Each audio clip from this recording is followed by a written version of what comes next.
Hello and welcome to Talking with Famous People. I'm host Eric, and I am here this evening with famous person Hamidou and famous person False Guys in the chat. Hi, Hamidou. How are you? Hey, what's up? Uh, Not much. Happy to have somebody visit with me this evening on GoToMeeting. I've not met you before, but you look familiar. So I think, am I correct that you maybe been on a video with Zach? Yeah, I came on to get typed. Cool, cool. Yeah. Um, Well, I have a couple possible topics in mind tonight, but I'd also, if you have any topics in mind, I'd be happy to hear those as well. Well, what type are you? As Files Guys asks. INTJ. INTJ. Interesting. Yeah. We don't get that's a much less common type around here. Most of the people are NTPs. hmm Yeah. So anyway, I had a couple possible topics in mind which I could run by you, but I'd love to hear any topics you had that sounded interesting too if you have any in mind. Maybe politics. Okay, politics. Do you have any specific subset of politics you want to talk about? Uh, Presidential election, foreign yeah, presidential policy, election. presidential election. Okay, Yeah. so you probably, if you might or may not know, I tend to be a little on the libertarian side. What? Who Same do here. you? Oh, you do too. Okay. So, do you plan Yeah. on voting for one of the major candidates, or are you going to vote for Gary Johnson, or what are your thoughts about the election? I I would vote for Gary Johnson, but I feel like my vote would be wasted, so I'm probably gonna vote for Trump. Interesting. The lesser of two evils, I think. I have soda here.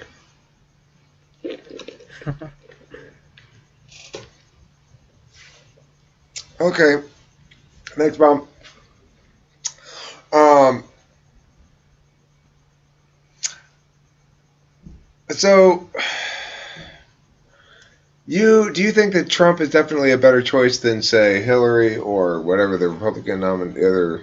I mean, I don't know who's going to come out of the Republicans, but assuming Trump comes out of the Republicans, do you do you feel he's definitely a better choice than Hillary?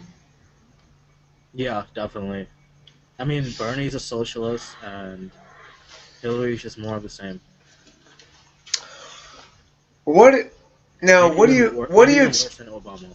what do you expect out of Trump though? Do you have clear expectations about what he's going to do, or what you'd like him to do, or what? I mean, I would ideally want him to, I guess, just shake up the establishment, but I don't have like too high of an expectation from him. Right. Well, shaking things up a bit is At least it's probably different. at least it's a goal he could probably achieve. I think Yeah, he achieved that but one. with Hillary, it's more of the same, and I just can't tolerate that anymore. So Yeah, I'd rather have Trump than Hillary a million times as yeah, well because Hillary. But I'm not going to vote for Trump. I'm going to vote for Gary Johnson because the reason Gary Johnson doesn't have a legitimate shot in this election, if he doesn't, is because people like you saying what you just said. Well, I'm going to wait. I don't want to waste my vote. Well, fucking look, you're going to waste your vote anyway because it's like um, you're gonna get and a also, shitty outcome compared to Gary Johnson, a shitty outcome. I mean, also if you look at Gary Johnson's positions along with his vice president this year, he's actually leaning towards Bernie Sanders. I know. He's not a real Yeah, libertarian, and he's kind of half-assed, but he's still a lot better than the other options, I think. But I understand. You know, I want a real libertarian candidate that people can get behind. That's a real person. You know. yeah. I mean, if Ron Paul, for example, was running for the Libertarian Party, I would definitely vote for him or his son. I'd vote for Rand Paul too. I'm surprised he dropped out so early in the race. You know, that seemed I mean, it's the weird to media me. too. That seemed weird to me though, because it seemed to me he had a way more legit shot than he gave himself. You know, like he dropped out right away without any fanfare. Why? I mean, also you have to think about like the media, the bias that they have. and they could basically control debates Well, I mean, now. here's the thing: the third party candidates are doing a terrible job of making noise. Like I see lots of stuff about the candidates. What I don't see Yeah, is a lot of little video clips of them actually expressing stuff. You know, being like, "This is what the fuck we're gonna do." You yeah. know? I mean, also the other thing about like the media, a lot of it has to do with the media because they play and they spend what they want to spend. I'm gonna run for president. I am. Too much work. I feel like. No, I've already decided I'm only serving one term. I'm gonna be like Polk. I'm gonna be like James K. Polk, a one-term president. James K. Polk kicked all kinds of ass in his one term. He's a good president. Yeah. I'm gonna be just like Polk, except instead of buying territory, I'm gonna blow up the government. A very Honestly, noble cause. I feel like every president since JFK has been terrible.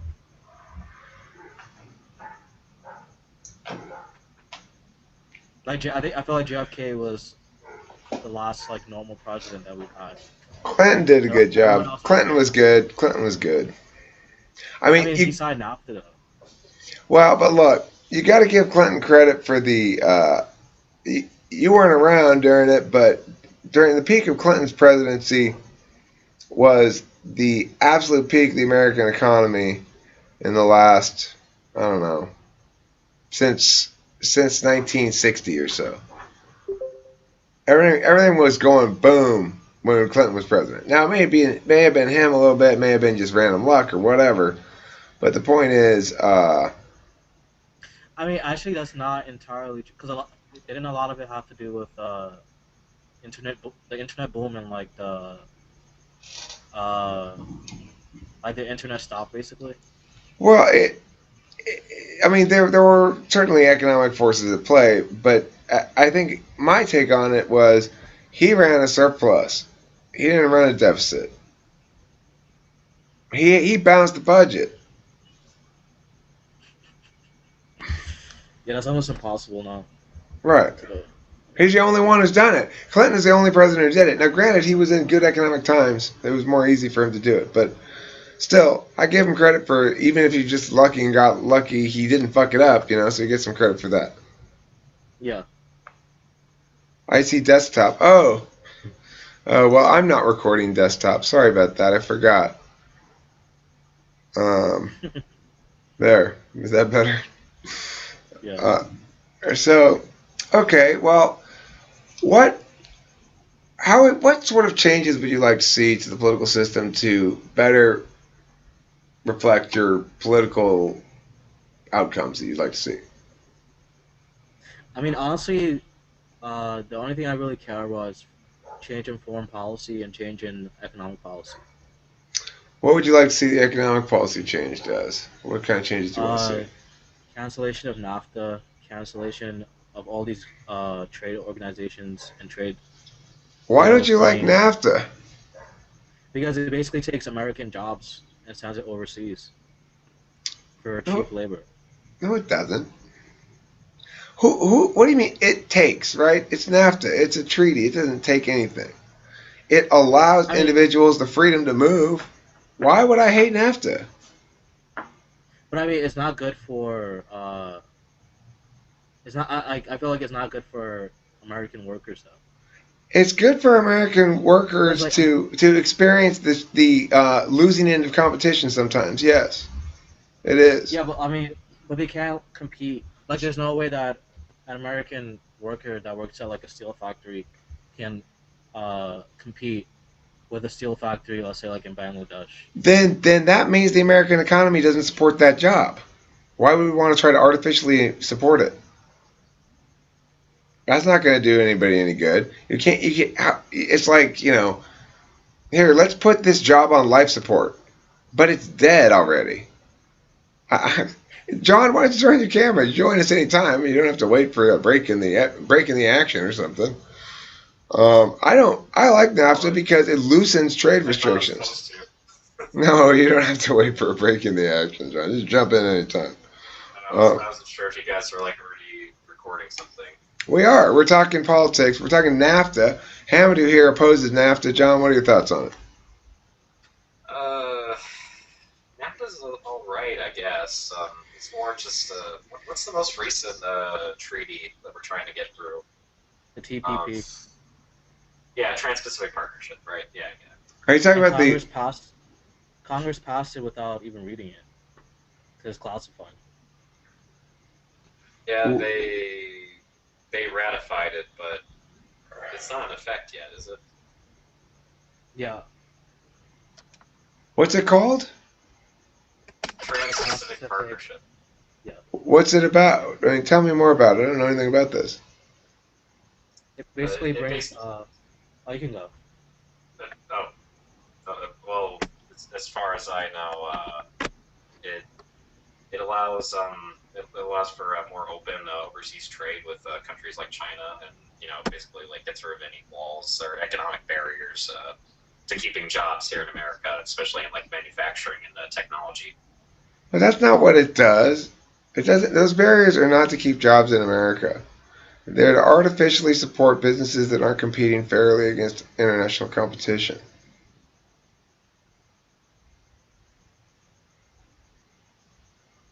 It's not like they do anything to jobs, right? Jobs just naturally Yeah, flow Well, where they're going to flow. no, and so like you're it incentivizes like business owners to basically just offshore all their production to Asia, basically. But who can They do really that? keep. How many businesses do you think can do that? do What you just oh, you mean said. send I, jobs to China? I certainly can't. No, like how No, about I mean like let's say for example like a company like, let's say, like H&M for example, instead of hiring American workers to manufacture clothes here, they basically send it to like to Vietnam, where they're paying workers like $1.30. I mean Well, $1.30. well, then of course send it to Vietnam. Think of all the much more profit you're going to make. Now, Yeah, if they you're make if you're a profit for them, but shareholder it's in not this good. company, if you're a shareholder in this company, you want them to make the profit. It's not our responsibility to deal with Vietnam. Yeah, it's good for business owners, and they make more profit, but it's bad for American workers. But you see, the only reason American workers have jobs is because business owners are left alone to be successful. So then, where are those American workers supposed to do then? Which Because ones? there aren't any new jobs being created. Well, that's not true. Make your own job. Exactly. Make your own job. I mean, not Why? everyone can do that though. Okay, well, not everyone can do that. But my point is, we are in. You speak as though we have less opportunity now. Opportunity now is greater than it's ever been in history for every single human being on this planet. Yeah, yeah, but why should we be creating an environment that doesn't encourage reinvestment within the United States? Instead, just sends it all out You keep overseas. using you use these weird framings. It doesn't encourage investment to stay in the United States. What you really say is, well, why aren't we doing this thing where we force Americans to not do what's logical and profitable? That's what you're really saying. Yeah, But it's profitable for some, but it's just for a few people that's profitable. It's for John, the owners of the John, company it's profitable. John, No, they don't exist within a self-sustaining economic system because they're outsourcing. but John, listen to me. If I have a company and I want to hire some coders, pay in Bitcoin, Mm-hmm. you think the government ought to be able to prevent me from doing that? Be able to pay them in Bitcoin. If I want to go, say, I got to hire some coders. I don't want to pay American coders because they're too expensive. I'll pay American coders for some of the fancy stuff because I need to talk to people. I got to get a couple of Chinese people to do some coding for me. They're going to do it cheap. I don't want to report it to the IRS or anything like that. I don't want to deal with that shit. I got to pay them in Bitcoin or Yes. dark coin. So Yeah, what are those So American again- companies supposed to do then? yeah, so you're not running a business in the United States. You're running a business in China. I'm a human being building something. I'm building something. This is the thing So that you're everyone. shameless. This is something everybody forgets, right? Like as though So I have some. Hey, wait, no, stop. Listen, I got. Let's say I got 10 grand. And I want to build something. Okay, I want to build something. Go build wherever you want, but if you're not going to be contributing back to the country that you live in, why should we allow you citizenship? John, I agree with that. so if I purchase items in the United States, am I contributing? Yeah, but that would mean that you'd be investing back into the United States. You'd be Well, I investing mean, back where am I into making? the economy. What money am I spending? Is it the big pile of money they split up for everybody, and some people get an unfair share? Is that the money I'm spending? My unfair share, or my fair share, or whatever, or less than fair share, or the big pile of money that? Is that what I'm spending when I'm reinvesting in the American economy? What the fuck am I spending? There's no quality of fair or unfair. I don't have any money until I make it. I don't have any money until I make it. You won't let me make it. I don't have any money to reinvest because you won't let me make it now. I've come up with a system. I've come up with a system that's profitable. John, listen. If outsourcing did not create a disparity of wealth, then we'd have no problem with it. But it does. It does, John. Outsourcing does not create disparity of wealth. You do not understand what wealth is or where it comes from. Now listen carefully. I have imagine. Then you need to listen. You need to listen and respond on point. I have $10,000. Let's say. I have an idea. I can make money off of this, right? But it's going to require my labor costs to be less than $10,000. Now, let's say I do successfully pay in Bitcoin, get the Chinese coders, get this thing done, and it's profitable. Now, where do I live? I live here in the United States. Where the fuck am I going to spend my money? Here in the United States. If I do want to reinvest in something else, then it depends. Some things I can outsource some parts. Some things I can't outsource any parts. The reality is, none of it exists at all unless I'm permitted to do the project I feel like doing. Why should an individual prevent another individual from completing a project that they can meaningfully complete and achieve some sort of net creation of wealth that didn't exist before in order to supposedly keep the jobs in the United States that won't exist then? They just don't exist at all. And there's no wealth. And none of the money that I would make gets invested back into the country at all. That's reality. Okay. But that would be fine as long as the money does circulate through the United States economy. But who the fuck is in charge of saying that? Who gets to tell me that? Why does it have to circulate through the U.S. economy? Nobody tells you that. It's a capitalist country. You're telling me they should. You're telling me they should. If you want to keep your consumer base, you have to make sure that they can spend money. Yeah, who has to make sure they can spend money? Who has to, John? Everyone that contributes to this economy. Everyone has to make sure that everyone can spend money. Is that what you're telling me? So I have to make sure that you can spend money? Do I have to make sure that Hamidou can spend money? How do you sell something if nobody can buy it?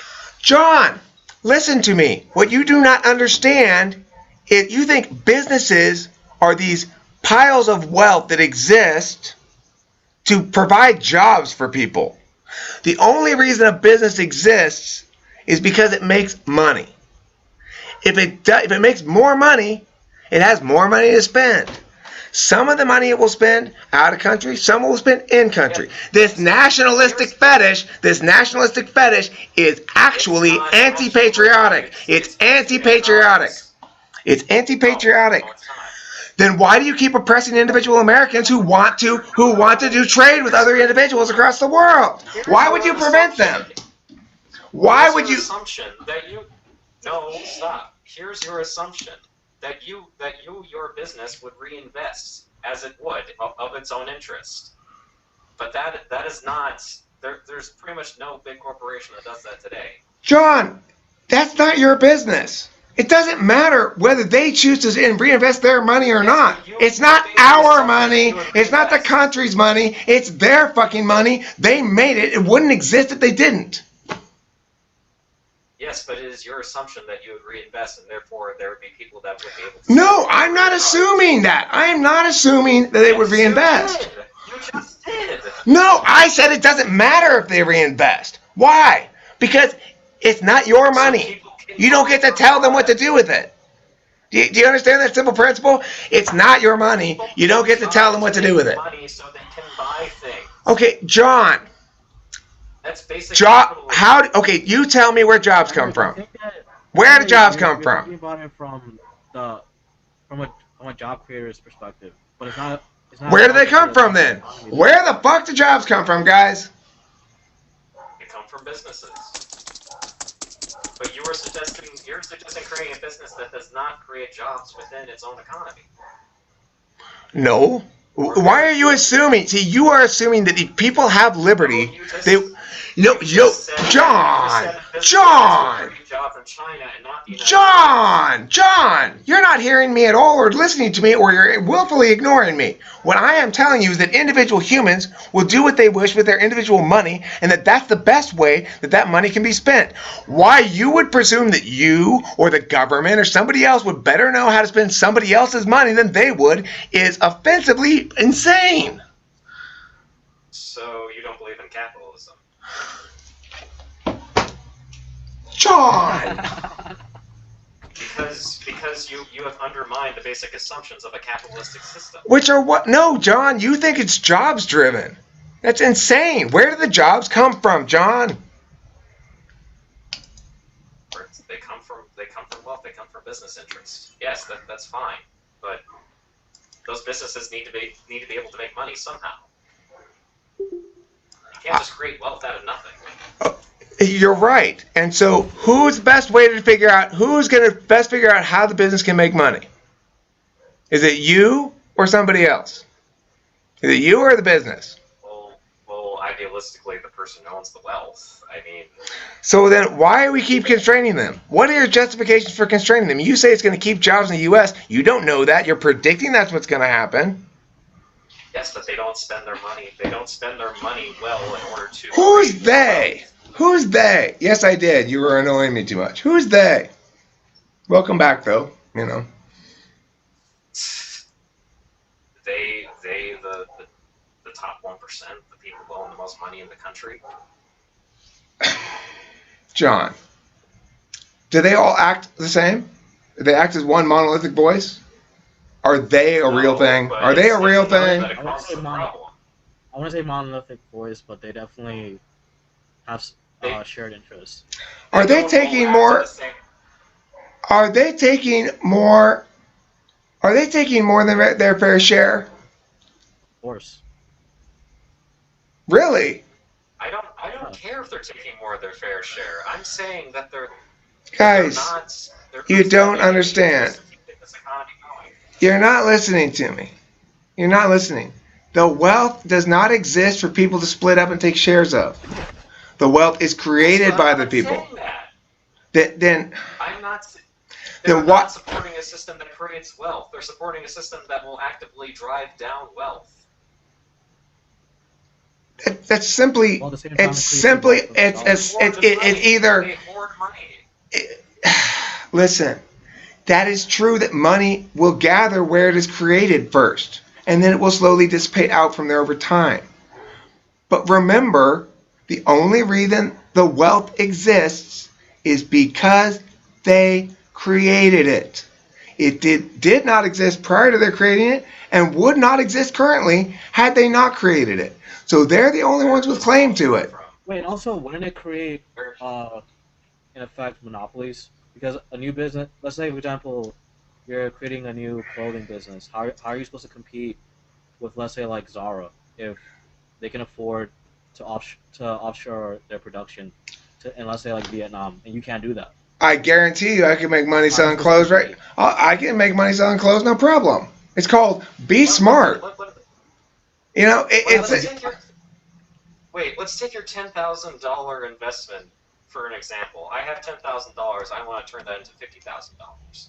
Where does the rest of that money come from? That's not how If I want to investment create a works. business, That's not how investment works. no, I have an initial investment of $10,000. I want to build a business to get up to $50,000. That's How not do how I get that that's money? not how it works. That is not how it works, John. How does it work then?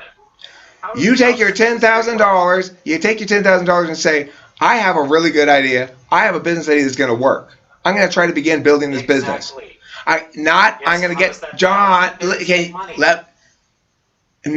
but it It needs depends. consumers. Okay, and you're going to say, and they need jobs, right? Yeah. How do they make money? Okay, John, listen.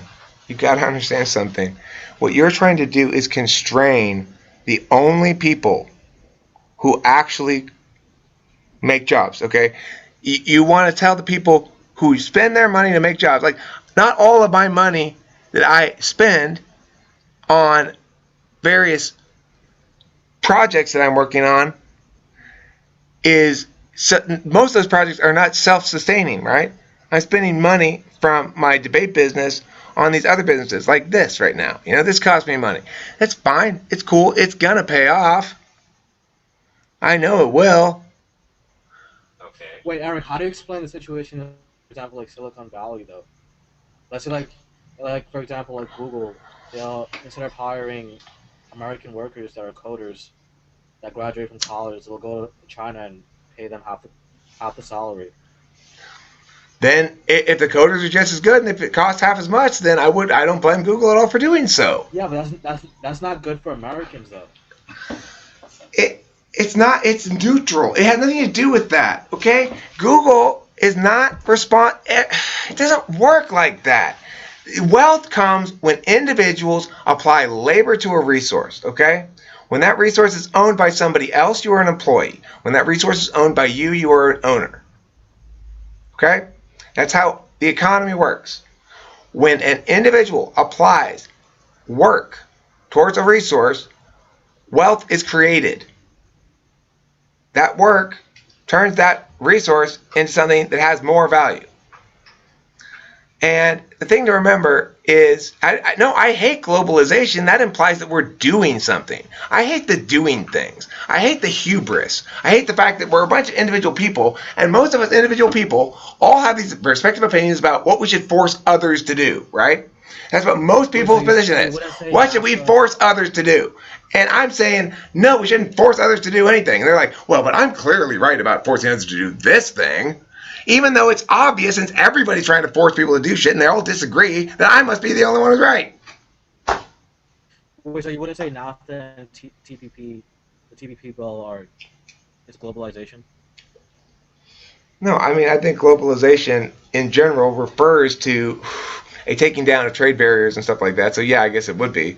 But when I think globalization, I don't like the idea of it because it implies that it's directed.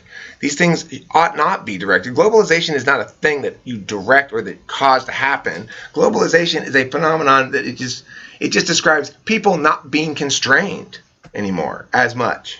We want to constrain less, not more. Will there be short-term harms to the U.S.? Possibly. But we want to protect the integrity of the system. We don't want to use protectionist economic policies that will ultimately damage the U.S. economy, make it less effective, less competitive. I was there in the 70s when we made completely fucking shitty cars because the U.S. had massive tariffs to support the U.S. car industry. And what did it cause to happen? It caused the U.S. to make the shittiest cars in the world. Yeah, we don't want to do any of that stuff. We want to allow the free market system, the competitive advantage that Americans bring into the marketplace by being more aggressive, by being smarter, by being better. That's how we fucking win. We don't win by cheating. That's what these fucking trade protectionist bullshit is. It's trying to win by cheating. Yeah, that's what I think about it. Respectfully disagree. Okay, fine. All right. So the whole wealth thing. I'm not saying we should start taxing people indiscriminately. That's not what I'm saying here. We already do. current situation be damned. But what I'm saying is that we have an accumulation of wealth that is going nowhere. What do you do? Do you just let money pile up? That's not true, what you just claimed. You just let it fall down on top of itself? It's not true what you claimed. We don't have a big pile of money that's not doing anything. Where's the jobs? There's There's no value in the American workforce anymore. That's what you're saying. Because if there was, that money would be moving down already. What's your complaint? What's my complaint? Yeah. That we're in the middle of an unemployment crisis. Okay, so too few jobs? So too few jobs and too many jobs that are paying too little Okay. for the cost of living. I've got a solution for that. Take down all the barriers to entry into entrepreneurship. Take down the regulations, take down the trade barriers, take down NAFTA, take down all that bullshit. Take down every way in which other human beings try to prevent their fellows from doing what they want. Because when humans are allowed to act as free agents and pursue their own interests freely and without things to make it too much of a hassle, right? How hard is it to start a business? It should be nothing at all. It should be just, I'm a business now.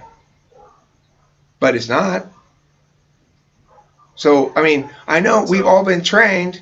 We've all been trained. We've been trained to be workers. We've been trained to be worker bees. They did it wrong. We've been all trained wrong, backwards. Well, even they can do, they can attain partial ownership in some project where they're extremely useful. Those kind of arrangements are naturally occurring human arrangements. So if we had no barriers to small business and we have these exploitable resources overseas, are you saying that those new entrepreneurs that would create their own businesses, they'd have enough capital and acumen to actually hire people that needed jobs that couldn't create their own businesses? I do. There's no way for them to compete. Listen, I don't have a lot of capital. I mean, I do okay, but I have a lot of people who I pay money to, sometimes or often, depending on the person. Abraham gets a lot of money from me. Kunkel gets a lot of money from me. Felix gets some. I've got a lot of people who are either intermittently or regularly on payroll from me. Why? Well, because when you actually start a business and you're trying to make money, you realize you need a lot of people to do a lot of things, and you need them near you. And so, while I gave you an example of how I could conceivably do part of the coding process by using something like Upwork or China cheap coding service, I've only been doing it a year. It's been a little over 1 year. Anyway, this is brand new to me too. It's one of the reasons why I'm so appalled. I was trained too to think I'm supposed to be an employee. It's not about the education, fucking files guys.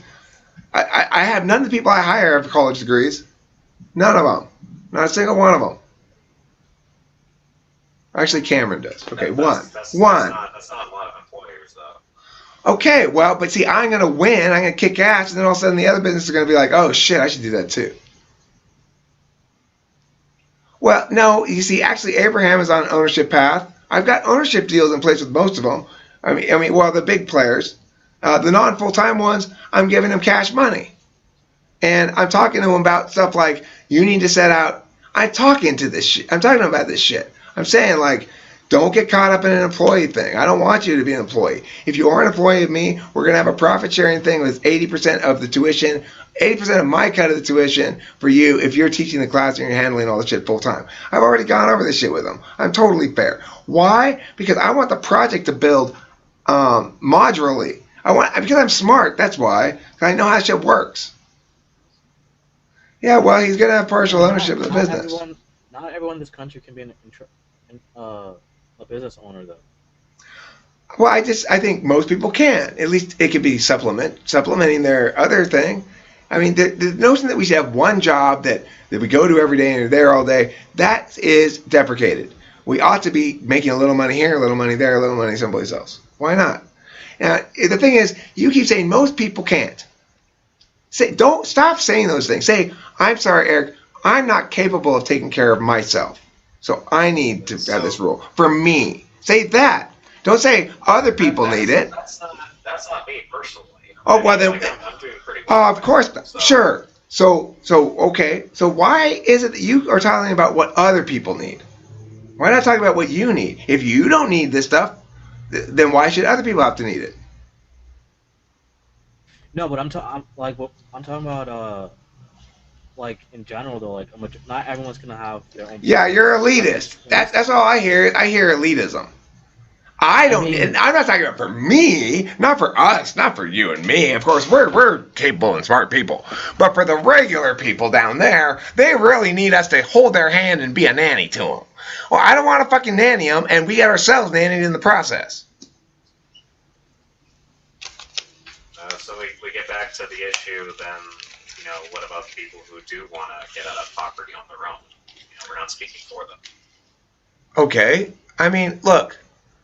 First of all, I see plenty of Mexicans around here busting their ass and getting themselves out of poverty. They do shit by like go and collect aluminum cans and pick up scrap metal and then, work up, I see it all the fucking time around here. You know what I don't see? You know what I don't see? I don't see white people out there doing that shit. I see them sitting around complaining about how they're not getting enough money from the government. That works maybe 2 out of 10 times. No, John, it works every time. I could go out right now, spend 12 hours tonight, collect aluminum cans. I bet you I could get fucking $80 or something out of it. Wait, what's the rate of a successful business in this country? I don't know, but if it's low, I would say that has a lot to do with taxes and regulations.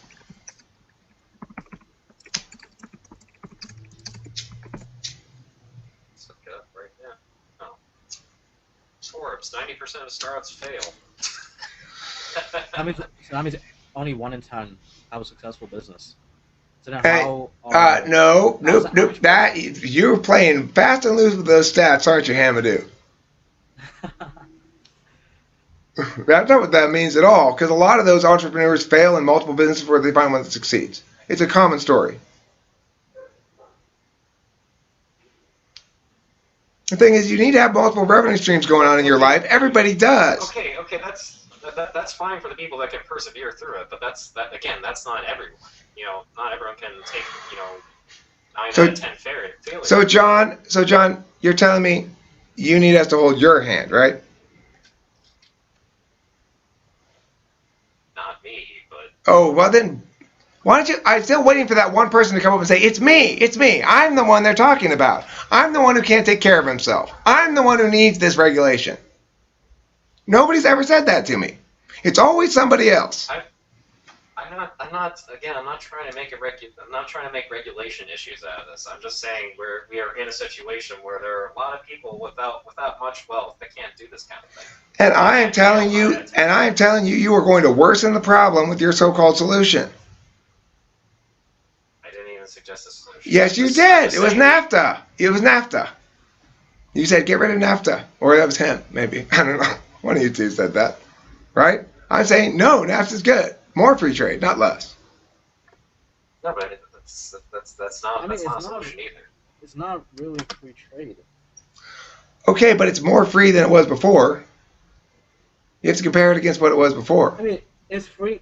It's technically free for the richest, like top 1% of businesses. Yeah. Okay, so if that's what it says in NAFTA, only rich businesses can participate in this. Yeah, but they're the ones. They're the ones that are pushing for it to be signed and to be passed, because it's in their interest. So they'll make more wealth, right? That's a good thing. Yeah, for them. But I'm saying that's not good for. That's not what happens with wealth. First of all, I'm curious. Sorry, go ahead. Let me just say about corporate taxation, so you guys understand this mechanism. It's important.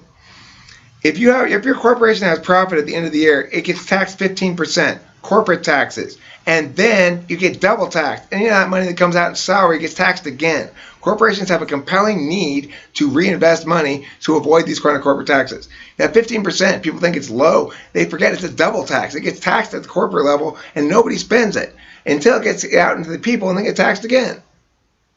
There's a lot of reason that the corporations have pressure, tons of pressure to reinvest and do stuff with money rather than just take it as profit. So you're telling me that a company like GE actually pays? I mean, actually pays their taxes every single year.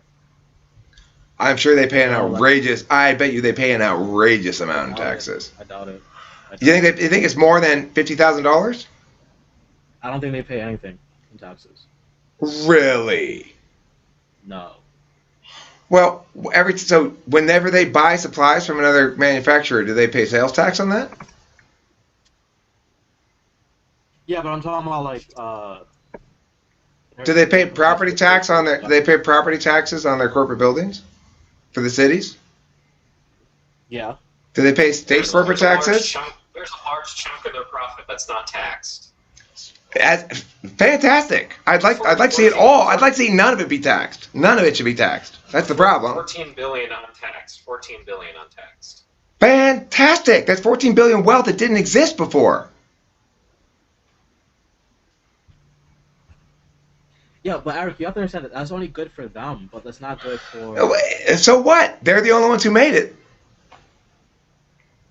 And no one else can ever make that, though. Hey, you know what? You're going to have to give me half of your glasses. Those glasses right there, they're only good for you. I need half of them. That's not fair. You shouldn't have all the use of your glasses.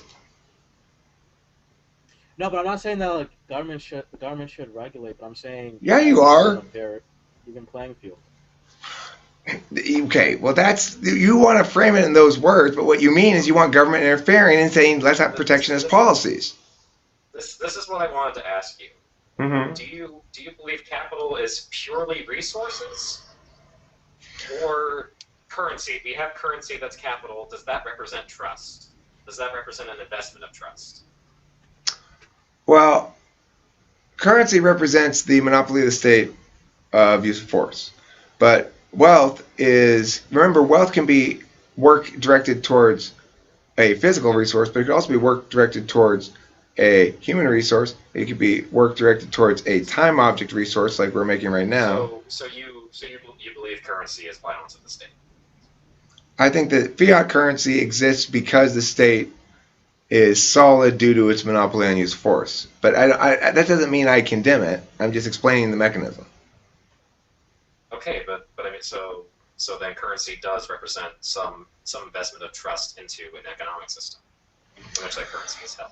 Currency represents a useful tool that the government provides us pending the final arrival of dark currency. It's a useful tool they provide us to make our labor-created wealth fungible.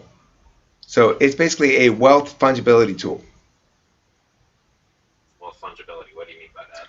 Fungible means you can trade one for the other without worrying. It's not like, oh, well, that's my dollar bill and this one's your dollar bill. We got them mixed up, right? Nobody cares. But if you have wealth that you're generating by being a debate coach, if it's in its raw form, look, here's the wealth I've generated. I've generated these students are doing better or something. Well, that's not something I can trade exactly, you know? I need it to be fungible. So it gets turned into money. So you only see currency as a utility. Well, currency is a symbol of it's wealth fungibility. There's no other way to describe it. That's what it is. It's turning intangible values into fungible, tradable currency. Okay, so then it's only a tool. Well, yes, it's a tool, but I wouldn't say it's only a tool.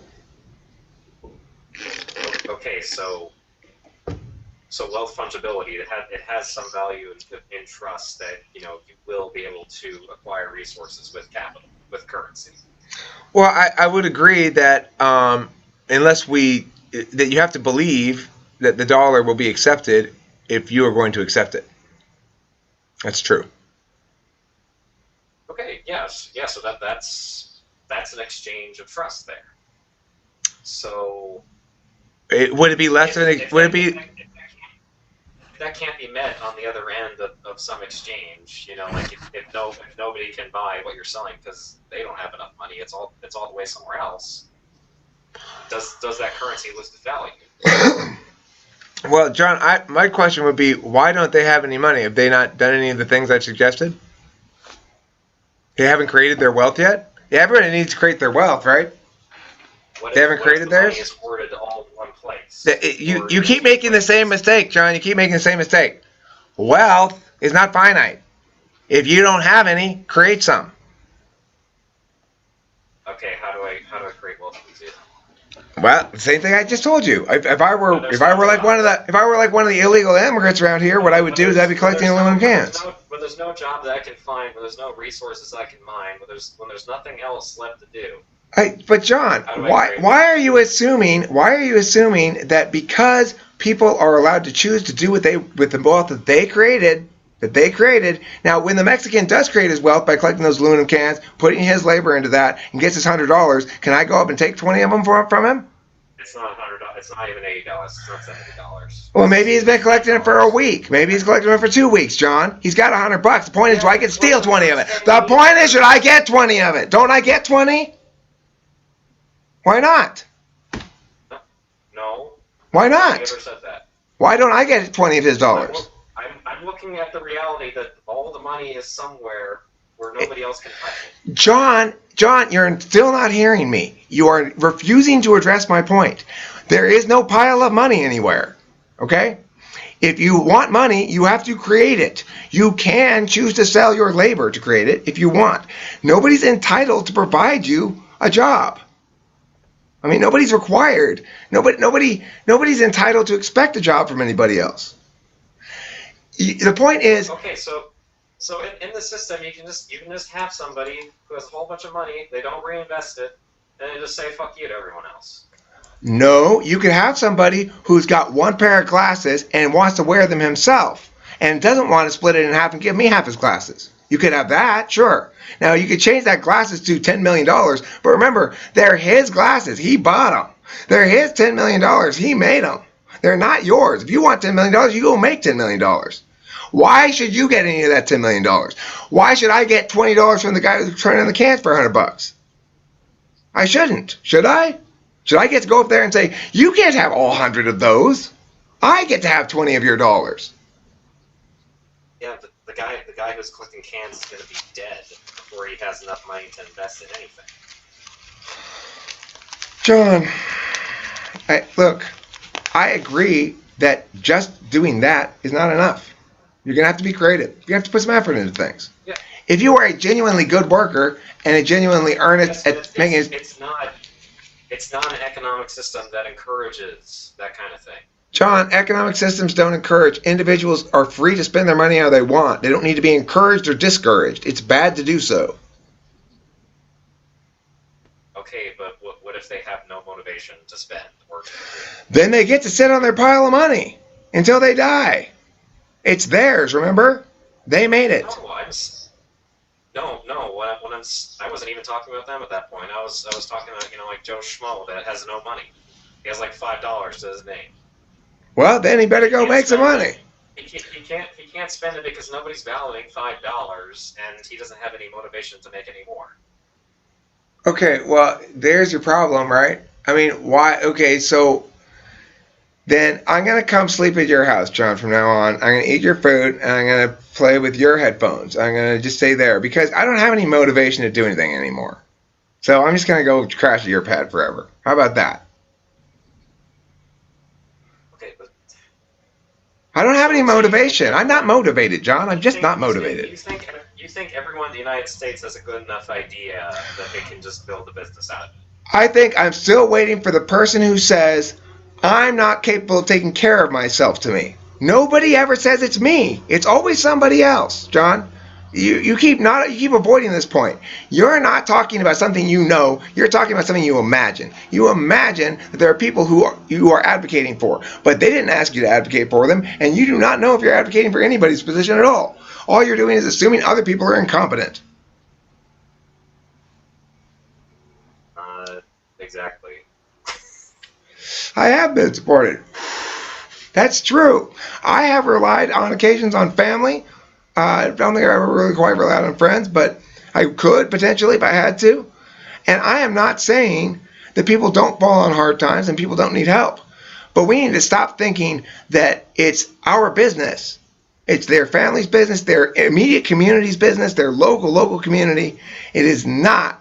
It is not our business to steal money from people to try to solve problems that we think are more important than not stealing. Money from people. What's their justification for taking it? They're not taking any money. Pretty much.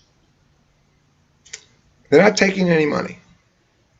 No, basically, we're just like they're just saying that if you like, you can't just offshore your production for cheap labor at the expense of the American people. Like that's basically what the government is saying. Okay, so. Or at the very least, have affordable schools. It doesn't have to be at the expense of taxpayers. It could be some philanthropic effort.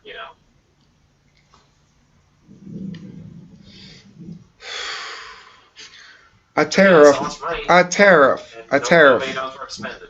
tariff, or a protectionist policy. It says you're a manufacturer. You've built your business. You manufacture shirts. We've raised the minimum wage so much that you can't sell shirts here for anything close to what you can get them from any place else in the country. Okay, so now I got to move my company out of the country. Why? Is it because American workers aren't good enough, or we got to keep American jobs? No, it's because I have to pay them $15 an hour, and I have to contribute 33% of their Social Security each paycheck, and I have to provide health care now under Obamacare because I've got a certain number of employees, and it's simply impossible. My shirts would have to be $60 a piece for a T-shirt, and I'm not a brand label that can get away with that shit. So I got to move to Mexico. And you say, no, we're not going to let you do it. Keep America's job American, and then I go bankrupt, and that's it. Yeah, but now those people lose their jobs, and the wealth person, the person who has some resources and is trying to make shit happen, can't do anything else anymore. Now he's broke. He's got to build up from scratch. See, if he moves, he can start something new in America too. I'm sorry. Go ahead. Okay, so how? All right, we're not redistributing wealth whatsoever. How does someone who has nowhere else left to turn? They can generate human capital, but they need education, they need training. These are things that they can do. I'm waiting for them to come up to me and tell me this. Hey, listen, here's my situation. Here's what I need from the government. And I say, well, here's some alternate solutions. Let's try to figure this out. You and me, we'll talk it out. I'll help you figure it out. I can come up with some solutions here. We could maybe, I don't know, we'll figure it out. Let's see what the situation is. Oh, no. I don't want to bother you. Well, you're bothering me a hell of a lot when you're stealing it without even talking to me about it. All right, here's another question. Do you think all schools should be private? I think there should be no public schools, that's for sure. Public universities too. And correct. Absolutely not. Zero. Yeah, I agree with that too. But the thing about tariffs, here's what you're not understanding about the tariffs. Yes, that is a tax. It is theft. Tariffs are taxes. We're not arguing that. We're not arguing that. Okay, fine. I'm just trying to get at this idea of trying to create human capital so people have ideas, they have something to fall back on. John, you only got to solve one person's problem, yours. You don't got to worry about Joe over there or Bob. You keep worrying about Joe and Bob. That's the problem. No, Joe and Bob will worry about themselves. I do have to worry about Joe and Bob because what if I want to make my own startup company and no one's there to help me? Well, that's why you hire young people. They're not busy doing shit yet. And you train them to be entrepreneurs. You train them to be entrepreneurs and take care of themselves. John, listen, you can throw what ifs at me all day. The bottom line is you're talking about people you don't know who don't exist. You're talking about pretend people who need all these things and can't take care of themselves. And like I keep telling you, I've yet to meet any of these people. And even if they do exist, it's their family and their local community's responsibility. If we try to make it ours, we cause disastrously bad outcomes. Where's the communities? Where are the communities? All over America. This is a community right here. Where? Talking with famous people's community. I hired Zachary.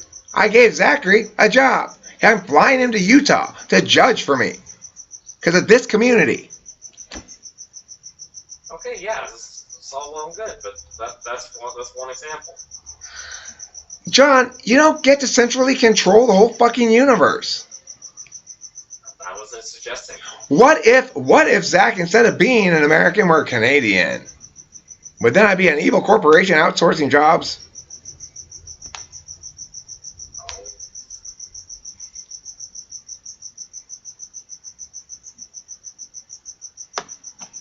Wait, how about this? If we do with all these regulations, and then we do it with let's say like NAFTA and TPP, and all these raises in minimum wage. Well, I mean, then it's fair, fine. The thing is, remember, NAFTA and PPP aren't things that TPP or whatever it is aren't things that so much exactly do things as they remove things. So when you talk about repealing them, it puts them back.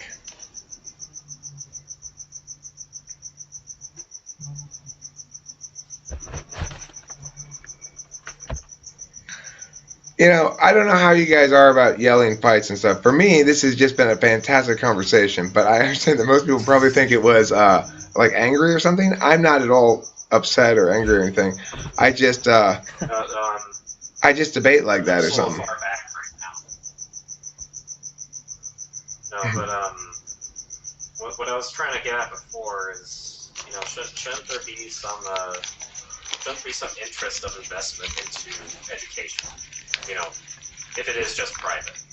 Well, I mean, I think parents, that's the job of parents to invest in their children's education. But you don't even really need to anymore with the internet.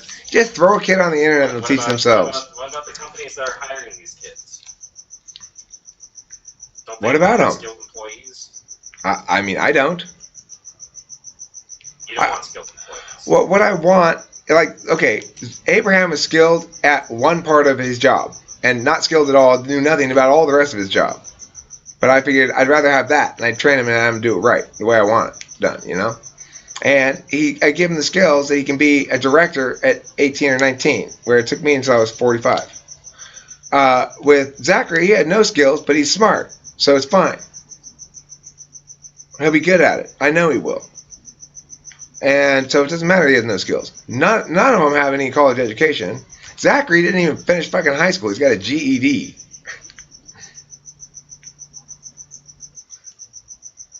So should education just be something attained by a few? No, it'll be attained by everybody on the internet. It'll be attained by everybody according to their personality type. They'll educate themselves in the things they find interesting on the internet, just as we do currently. You know, there's this experiment where they put a computer. Wait, but Eric, you're assuming that like everyone's like you, though. No, I'm not. I'm assuming the ESTPs are still going to be stupid. You know, I mean, they're not really stupid actually. That was a bad type to use as an example. I'm assuming ISFPs are still going to be stupid, right? But that's fine. I mean, they already are. And I don't mean that derogatorily. I mean it. They're sweet, you know. They're cool. They're sweet. Well, Files guys, shut up. Don't call me a jerk. They're sweet. They're nice. ISFPs are So I really gotta nice. take care of something. Oh, that's okay. We're talking about ISFPs. It's not going to help. He's taking an academic slot track. You're torturing him. So you believe the ultimate center of education is the internet, right? Yeah. The ultimate democratization of education would be with you. Well, I mean, if you want to get a real good education, you got to get your kids in competition debate. But you know, not everybody's going to do that. People like me that are engineering. Well, that's a different kind of education. I'm not interested in that kind of education. That kind of education is boring. You're not interested. Okay, well that's my problem then. There you go. That's me. Yeah, but John, okay, that's the thing. Are you telling me you can't find engineering information on the internet? Yeah, Yeah, but I can't do engineering research on the internet. Well, then I guess you're gonna have to go to school. That's a process that involves peer review. I can't just say like, oh yeah, I got my friend host Eric to read my paper. No. Actually, John, I mean, that's the thing. What we've learned from today's conversation is that symbols of competence are worthless. That's why I have a high school dropout, right? So scientific peer review is No, meaningless now. That's what no. you're saying. I'm saying you're talking about. Maybe I misunderstood. I thought you were saying how am I going to be able to get into college if I don't have a high school degree? I thought that's what you were saying. No. No, I'm saying that science currently is in a system that is run by universities and research labs. Okay, but you can still research. You can still do research. You can. You can still do the research. You can still have the research labs. You can still have the publishing without the public schools. You still have universities. You still have private universities. Okay, we don't have schools before that then because the internet. Well, there'll still be schools. Some parents will want to put their kid. That's my point. Is that everyone gets to do what they want. If a parent wants to put their kid in a private school, for a regular old day school, that's what they'll do. If they want to put their kid in front of the internet, that's what they'll do. Okay, yeah, that's great. But I'm just saying, like, how does the kid that was, like, educated, raised off the internet, how do they eventually go to university in this perfect system? It depends how smart they are. If they're not that smart, they shouldn't go there anyway. If they're smart enough, they'll figure it out. Yeah. But the smartest kids in university. That's what you're saying. What I'm saying is, if they're not that smart, they shouldn't go there anyway. And if they are that smart, they'll figure out how to get in. They'll be able to demonstrate that. All right. I mean, I kind of agree with you, Eric, because I think you only should go to college for like certain degrees. Yeah. Like Sciencey stuff. medical school or Yeah, sciencey stuff, yeah. If you're gonna go to college to be like a philosophy major, like that's the waste. Right. I got an English degree. Complete waste of time.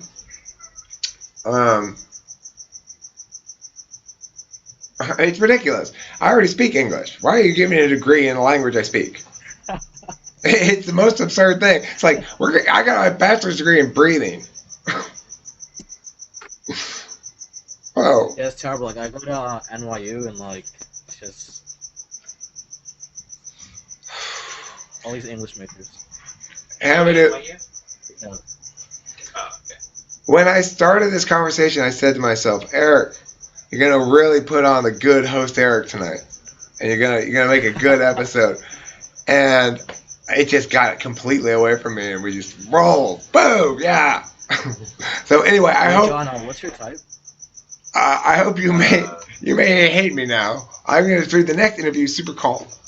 Thank you for watching Talking with Famous People. INTJ. I think that's what you asked. Yeah.